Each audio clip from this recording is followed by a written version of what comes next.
Aujourd'hui, c'est démontré, les preuves sont là, qu'on lui a fait signer des papiers.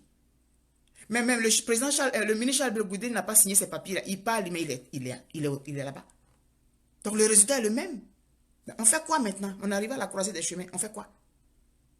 Est-ce qu'on va porter plainte à la Cour européenne des droits de l'homme? C'est blanc, bonnet, bonnet blanc. Mais on a quoi à perdre?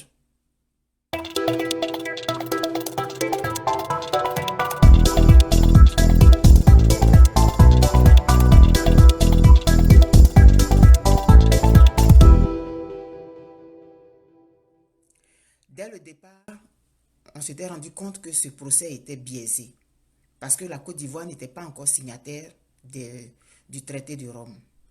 Ça a été fait après. Donc, partant de ce principe déjà, le président Laurent Gbagbo ne devait même pas se retrouver là-bas. Mais ça s'est fait. Pendant que ce procès se déroulait, on voyait tous la vacuité de celui-ci. On voyait bien que c'était une mascarade. Mais on s'est nourri, je ne sais pas de quoi, de miel ou de lait ou bien je ne sais pas quoi, de chimères, comme Alice au pays des merveilles. On a cru chaque fois qu'il allait avoir un miracle. Pourtant, ce procès était faux dès le départ. Il ne pouvait pas être vrai à la fin. C'est des déportations pures et simples. C'était les hommes à abattre. On le savait depuis le début. Bon, maintenant on le sait. Et il y a eu ce miracle. Ils ont été déclarés innocents, lavés de toutes les accusations. Mais, encore une autre condition. Et on va attendre encore, on a dit la vacance judiciaire, ils vont reprendre en janvier. Mais on a reporté ça, je vois, ils vont traduire. Bon, on sait très bien ce qui se passe. On sait très bien que tout ça là, c'est des mécanismes pour garder le président Laurent Gbagbo et le ministre Charles Blegoudé loin de leur pays, pour ne pas qu'ils participent au débat politique. Des gens qui ont été déclarés innocents, ils sont encore en prison. Ça, c'est des prisons. Et on cherche des pays, mais c'est quoi ça? Maintenant qu'on s'est rendu compte que le tribunal pénal international a fait du faux, parce que c'est du faux ça. Et les avocats ont marché dans ça jusqu'à ce jour. On était contents, oui, oui, oui, la justice a triomphé. Bon, peut-être on a tous dansé. Moi-même, j'ai fait une vidéo, j'ai dansé. Mais on se rend compte qu'on s'est fait avoir encore. Les gens ont profité encore de notre naïveté et de notre pureté de cœur. Parce que c'est parce que nous sommes purs de cœur que nous croyons que l'autre peut avoir une attitude raisonnable.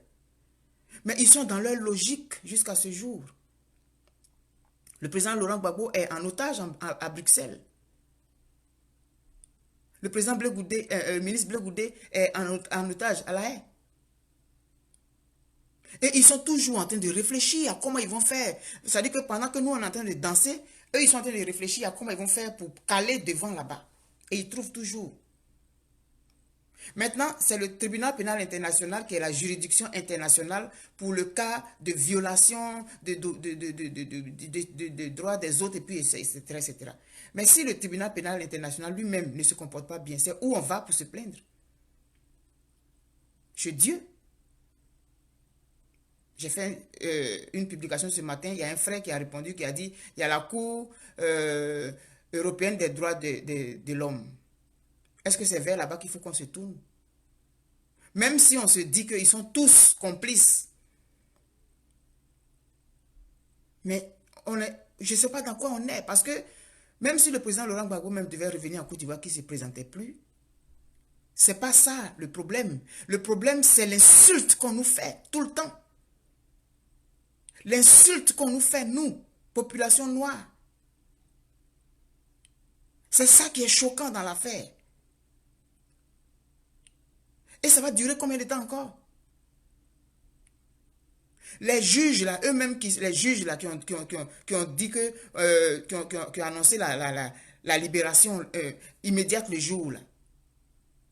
Puis quand ça a pris nos tournures là, ils ont posé quoi comme acte concrètement? Quel acte concret ils ont posé pour dire que non, on n'est pas d'accord?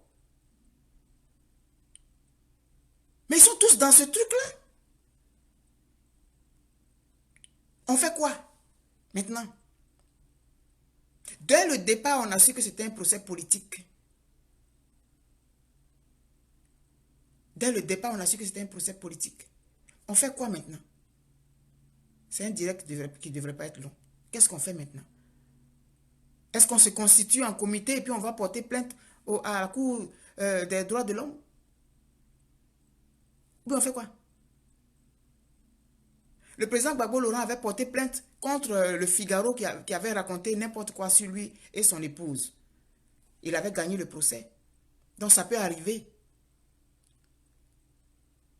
Donc peut-être explorons ce côté-là parce qu'on va rester là jusqu'en 2020. Ce n'est pas tant le fait qu'il ne se présente pas, mais l'insulte qu'on nous fait. On nous démontre tous les jours que nous ne sommes que des moins que rien. À cause de la couleur de notre peau. On ne peut pas déporter un individu comme ça sans respecter même un minimum de règles juridiques. Le déporter dans un pays qui n'est pas le sien, sur un continent qui n'est pas le sien, et le juger par des gens qui ne sont pas de ça. Je ne sais pas moi. Et ça a duré 8 ans. 8 ans.